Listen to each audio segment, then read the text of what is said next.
saya, cara pandang saya terhadap diri saya dan kepada orang lain. Jadi dulu saya adalah orang yang sangat bangga dengan tipikal perfeksionis idealis. Jadi saya bilang saya ini orang perfeksionis dan idealis. Orang yang perfect harus ini itu harus sesuai dengan yang saya pikirkan, yang saya rencanakan dan harus tercapai, tidak boleh tidak tercapai. Dan saya itu orangnya pemikir.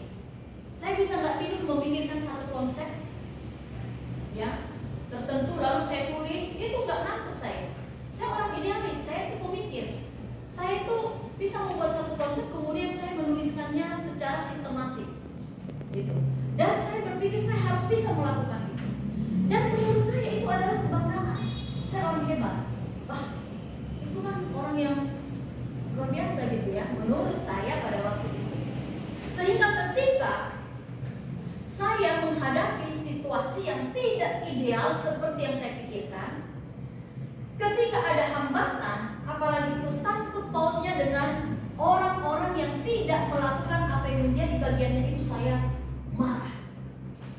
Ya.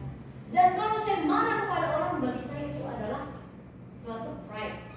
Berarti saya orang yang berkuasa, yang punya otoritas. Jadi kalau saya bisa memarahin orang, saya bangga. Dan saya memang sebenarnya bukan orang yang suka sembarangan marah.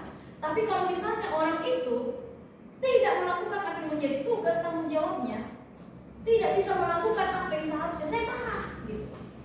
Saya tuntut supaya dia harus bisa. Tidak boleh tidak. Dan memang saya orang yang suka memaksa diri. Bagi saya tidak ada yang tidak dapat